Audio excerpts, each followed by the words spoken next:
so that's unlikely to occur. But I do like some people, and those are usually my friends and some of my family. Yellow school. Oh, did you guys saw it? Oh my god. Oh, I forget the video. Oh, did you guys saw it? Like people, so that's unlikely to occur. But I do like some people, and those are usually my Oh my friends god. and some of my family. And the beautiful yellow buzz appears. Oh, that made my day. Oh. What's up, my friend? Today I'll be reacting to 11 things I will really miss about America. But before I go into that, let me ask you for one thing. If you can leave a like, thank you so much. It's the best way to show support. If you can subscribe, well, in that case, forget about it. You make my day. Have that in consideration. Now, link for the original video in my description. I love Lawrence. Give him some love. That said, by the way, I actually don't even understand this title. I really hope this is clickbait and he's not leaving. But yeah, let's play it. Maybe he's actually leaving. What a day to do this on. 15 years after moving to America. Today, I'm going to do something that I just never thought would happen. You tell yourself, ooh, this'll last forever, but that's never the case in life. And today, I'm sitting in my car getting set to make a video in which I make you think that I'm leaving the United States to go home for Britain in order to generate clicks, and hoping that once you have clicked, you stick around, because even though I'm not leaving the United States, there could come a time when I do. And when that happens, 10, 15, 20 years from now, there are hundreds of things that I would completely and utterly a little bit miss about it. And because nobody wants to sit through a 7-hour video, I thought sorry for the pause, but let's be real. I think Loris at this point is more American than he is Britain. Sorry, but it is what it is. I love this guy so much. Just pare it down to 11. And so, amid this appropriately British weather, here are some of the things that I'm going to miss about the United States. I've got the Kleenexes ready. Trees. I'm going to miss trees, which makes it sound like we don't have trees in the United Kingdom, which is blatantly a lie. We just don't have trees that are as big. Sometimes here, trees go so high, like the redwoods that I saw out in California, that they might as well have an elevator attached to them. To be honest, I saw a video about those type of foods in America, in this case, specifically in California. They are insane. In fact, some of those trees out west have such bloody thick trunks you could fit 2 elevators in there and a stairwell. Of course, in reality, this would be a terrible idea just because squirrels would chew through the cables. Yeah. Wildlife. But despite encountering the occasional... this kind of makes sense. Wildlife in America, I think is tremendous, right? You guys really preserve nature in general, I would say, really well. I love that about you, my friends. Pest, I'm really going to miss American wildlife. I don't know what it is, but in the last few years I've just become very, very fascinated by animals. I do know what it is. I'm in my 40s now. And because of where I live, a lot of them just happen to be North American species. And when it comes to the broad range of American wildlife, I feel like I've only just scratched the surface. A bit like my dog. I figured that I should include something about Chicago since I've predominantly lived here. And I thought, what could that be? Maybe the Silly Little Bean, which I've been to around about 7 times. Or maybe something that I used to use every single day, the Lakeshore Trail. Because when I used to work downtown, I would put on this helmet, get on my bike, and hit that cycle path like I was a psychopath. To be clear, I didn't do any property damage. But I did ride it. 7 miles there, 7 miles back, with Lake Michigan always at my side, unless I was in Lake Michigan. That was roughly when I stopped using the trail. Okay, dinners? Okay, wait a second. But I don't know a lot about Chicago, I feel like. But from what I've been... anyone watching from Chicago, by the way, that's a bit random, I guess. But... from what I've been seeing on Lawrence's video, seems like a really, really amazing place. And you guys consider Chicago Midwest, right? I love it. Max? Yeah, I'm filming a video. What am I going to do without American diners? No, this diners are quite iconic in America. This is 100% true. If that's the route he goes. If I move back to England, what am I going to do without American diners? Yeah. Because I know that they have American style diners in the UK, but they're not the same. Nah. It's like when here they make authentic British style pubs, and the reason that they're authentic is that they have 12 pictures of Queen Elizabeth in them. What? That's not something we do in Britain, and in America we don't have pictures of Al Capone scattered all over the place. So I think In Portugal, we have pictures of Cristiano Ronaldo everywhere. No, I'm joking. No, we don't. Or maybe. it will be sad, and I love American diners. I love them more than I love my own, not my wife. I wasn't going to say that, but more than I love my own cat. That's He's also in the house, he dangerous. won't know about Yeah, that. okay. Every weekend, my wife and I make a habit of going to a diner, and it's usually one of those local types, Frank's Diner or Okay. Catherine's Cafe. And there's just something really great and lovely and welcoming about the ambience of those places, and you can't replicate it in England. I mean, of course, we have tea shops, things like that.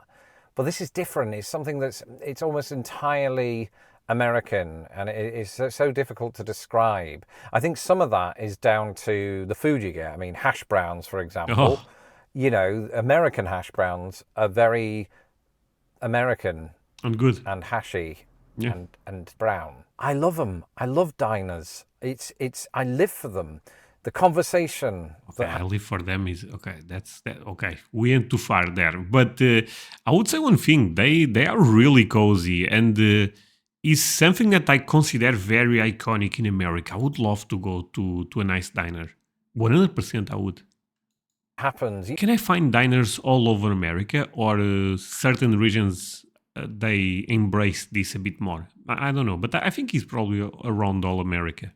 It makes you feel like you're in an American film set in a diner, such as Diner from the early 80s. And I don't know what it is. I will always, always love US diners.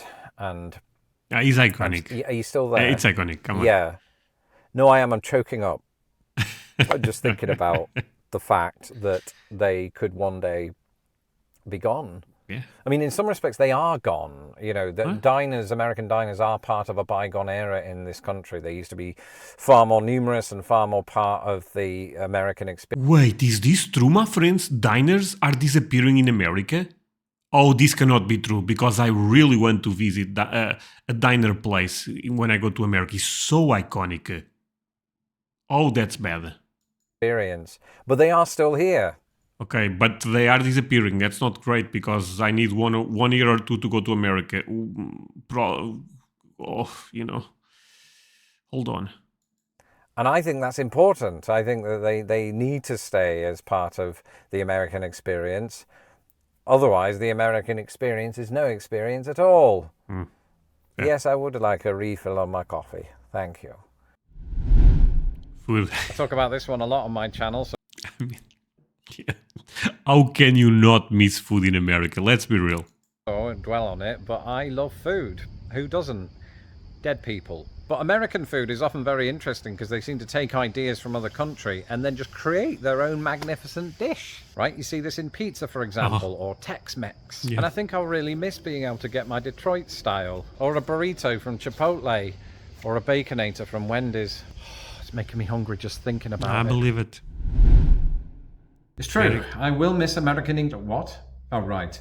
I will miss American English. And you might think, that's no surprise, Lawrence. You talk about it in all of your shorts. Yes, I It's do. kinda true. But I also use it in my everyday life. Whether I'm taking out the trash or kicking a soccer ball or using the US date format, which still, after all these years, doesn't come naturally. But on the other hand, I think if I were to move back to England, I would struggle at first to use the British English equivalents and my English cousins and their cousins. It's kind of weird that someone from the UK calls football soccer. But I get it. I mean, it is what it is. Will think that I'm purposely overdoing it on the Americanisms in order to look cool. There really is no winning when you've lived in two countries for more than a decade. Makes sense for him. When it Road comes down trips. to it, I think I would severely miss American road trips. And that is because I am at heart an adventurer. I am Okay, me too, actually. One thing that I've been saying on this channel for a long time is I will go to America 100%. Probably not this year, maybe next year. Let's hope. But I really, really believe going in a road trip is probably the best way to experience America. But that's, again, it's still something that I'm thinking. But would you guys agree with that? Somebody who wants to see the entire world without leaving America. And you can do that more or less, you know, because we have every terrain under the sun. And so I love it whenever I get the chance to wake up and hop into an RV and hit the open road. This would be a dream for me. I don't have an RV. We've never had an RV. I've never even been into an RV, but the Rent one. dream is real. But for now, my wife and I are more than happy to just do it in a Prius. I'm still talking about road trips. And we've seen a lot. You know, we've seen the entirety of Route 66, at least the Illinois portion of it. So not really the entirety of it, but some of it. And sure. I had a great time. You know, we saw a lot of very kitschy things. We drove up to a 20-foot high spaceman. What more could you want? Except for incredible terrain, which America offers in abundance. I mean, you could be driving just east of the Mississippi, right, through Indiana. It's all cornfields and soy. But then you get out of there to Ohio, and that's all cornfields and soy, until you start getting toward Pennsylvania. And once you enter Pennsylvania, you start to realize, oh, look at this. There's a big mountain range approaching, or we're approaching it. And it's insane how this just comes upon you out of nowhere. And then you're lost in it for miles and hundreds of miles until you get to Philadelphia, and then it's just skyscrapers. To be honest, it's crazy that he goes from nothing, a lot of mountains. Now we are seeing it's crazy. Yeah, that's not the entirety of my road tripping experience. It's just one example, because if you were to take a car from Chicago and head west, not only would you cross the Mississippi River, but you would also then go across the Great Plains for hundreds of miles and see lots of farms for a while, and then get to the Rocky Mountains and probably not have a way to get through. But it'd be thrilling anyway, because you could just get out of the car, jump. Wait, you can go to the Rocky Mountains and find. Wait, is unbreakable? You cannot pass the Rocky Mountains? No chance. Jump on a horse that magically appears, ride off into the mountains as if you're in a film, and then end up in Los Angeles and audition for a film. Yeah. You know, not on horseback. I can imagine that'd be quite challenging. American accents? American accents, which might sound weird to some people, but you know, when I was at university and I was surrounded mostly by fellow English students, when the odd, usually very odd, American student would turn up and they'd have an American accent, they'd stand out, right? And it'd be something that I'd have my ears pinned to. Ooh, what are they going to say next about us? I was never suspicious of Americans. I was more fascinated because you didn't typically hear American accents in my part of the world. And so now that I've been living around them for the past 15 years and encountering many different accents from across the entire country, it's become a kind of a comforting thing in my life, because I play a little game in my head and it's, can I guess which part of America that person is from the way they speak? Just the other day I really believe right now I'm decent, not good, but decent at this. I can spot some accents, and that in the past this was not possible for me. And I feel like I can do one or two. New York accent, really easy for me. Bring my coffee. Forget about it. I have my family in Rome. That was good, right? Well, maybe not. But the New York is basically my best. So if that was bad, imagine the others. The other one that I also like to try from time to time is Alabama. The South. Could be Louisiana, I'm not even sure. But hey y'all, let's eat some biscuits and gravy. No? Yeah, going back to my farm. Bye. Okay, sorry. No, let's continue. listen to What the hell am I doing? somebody online who had a vaguely southern accent, and they were talking about their Instagram account, and they were saying things like, I think my numbers have dropped a little bit over the last 2 years, and in my head I'm thinking, ooh, you're from Alabama probably. And I looked them up, and guess what, they were from Texas. Just goes to show how little I've actually observed. But I do like hearing y'all's accents on a daily basis. That was really good. So I reacted to a video that said that for you to imitate Texas, you should talk with your mouth basically like this. Hi all. Everyone doing okay? Yeah? Yeah, that's it. Have some Texas barbecue? Hell yeah, brother. Yeah. Love America. Let's go. That was Can you decent. believe it? I will never again get... Wait a second. One of the things I like the most about America, national parks. If you guys are not aware, my most watched video on YouTube is me reacting to national parks, which I actually don't understand why that ended up happening, but YouTube sometimes go crazy. But national parks in America, oh man, they are amazing. I actually wonder if anyone watching this video find my channel because of me reacting to national parks, because I believe there is a possibility on that. Can you believe it? I will never again get to step foot inside an American park. And you might think, ooh, Lawrence, that's fine. Britain has some sensational green spaces. And Not it's like true, America. it does. There's no denying that. But I have lived here for 15 years. That's almost a sixth of a century, and I've still never been to Yellowstone. I've still never been to the Grand Tetons. I've still never been to Yosemite. Yosemite. This is something that's going to leave a hole in my stomach. Yeah, that's probably the hunger, actually. I need to run back in soon and get food. But... Okay. Nice stop. The park I want to visit the most... Are you guys ready? Grand Canyon. Yeah, I said it. Grand Canyon. Number 2. No, actually no. Number 2 is difficult, actually. Actually, I'm not sure. Yosemite could be the number 2. But I think I'm going with Yellowstone. Do you guys think my list is good?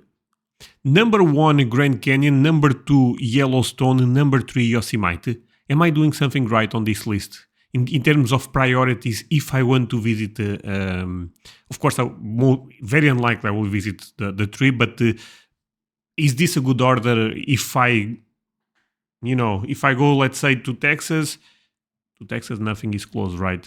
But if I go to California, I think I should try Yosemite because it's there, right? So I think it makes sense. But tell me. I want to see all that. And if you guys have a question, André, that's okay. So I saw a lot of you guys debating Yosemite. I think the Portuguese guy will be the one defining this word. Yosemite. You can't do it in a day.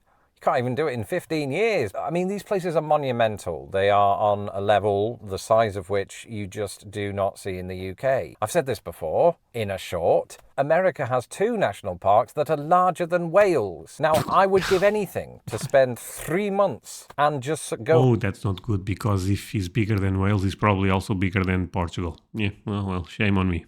Hiking in one of those places, maybe actually get an RV, because that's a lot of walking, and make videos about it. Instead, those videos are going to come from the much smaller, but no less magnificent Snowdonia National Park, ironically in Wales.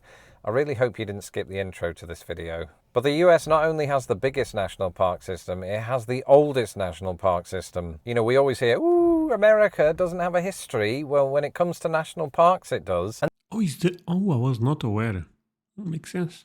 they remind you of that when you go to visit them and you interact with the ranger, which is a real thing. And they tell you things like, oh, this is where Teddy Roosevelt got off a horse, or this is the spot where some teenagers stole some bison a few years ago. Don't do that. It's very bad. And never mind the national parks. I'm going to miss the dog park where I take Arthur. I'm going to miss Arthur. Can he even come with me? So please look after your parks, America, and No, for sure. turn it off. Turn the camera off. Yeah, I'm also getting emotional.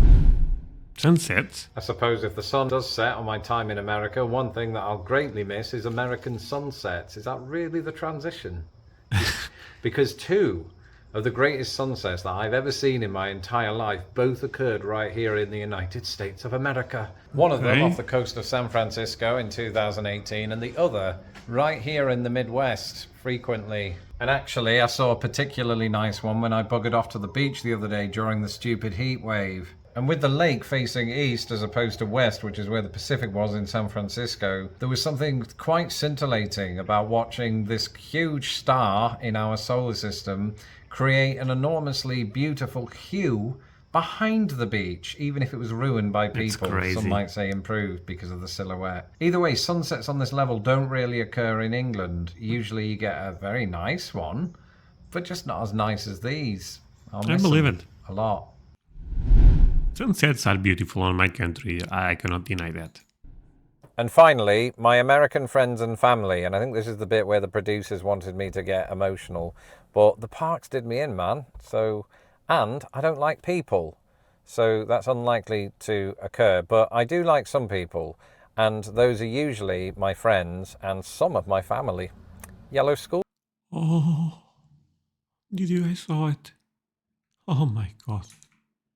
Oh, I forget the video. Oh, did you guys saw it? Like people, so that's unlikely to occur. But I do like some people, and those are usually my friends my God. and some of my And the beautiful yellow buzz appears. Oh, that made my day. Oh. family. Yellow school bus. You guys may find this weird, but this is super iconic. And with those, you can't really take them with you. This is something I discovered leaving England for America. Those friends and those family members, they have to stay over there. And then it's up to you and your access to Skype as to whether you connect with them on a frequent basis. And Right. so far, I've done a pretty lousy job of doing that with my English people. So I imagine in reverse, I would do the same with Americans and I'd forget all about them. Woo, boo-hoo! You know, I've just realised a lot of them watch this channel. So I'm not referring to you. If you watch my channel, that means you love me and you will I love stay you. in my phone book. But I think, all joking aside, Americans have generally been some of the most welcoming, nice and beautiful people that I've ever met. Yeah, no joke. You guys are some of the best people I also ever met. I know it's online, but so far so good. We Americans, like everyone, are just going about our lives and basically just trying to keep out of trouble. So well done to us. We are good people. There are some bad people here too. I mean, that's no different. Everywhere there is bad And people. so, with all of that being said, I suppose it's a good job that I'm staying. I'm Lawrence Brown. You can follow me on I'm Twitter happy. and/or Threads. And if you've watched all the way through this video and haven't had a chance to subscribe to my channel, do that now. Okay. Great video by Lawrence, no surprise, but it kind of almost tricked me at the beginning. I was like, oh, maybe he's actually going back to the UK, and I was like, where I will find videos to react. That's a problem, because I really like to react to his videos. But that said, well, a lot of things that he ended up sharing there made a lot of sense to me. America is such a great place. It's full of natural beauty, great food, amazing people, beautiful people. I mean, what not to like about America, my friends? And one day I will be with you, my friends. Temporary, of course, because I have to. Okay, never mind. Thank you so much, my friends. See you guys next time. Bye.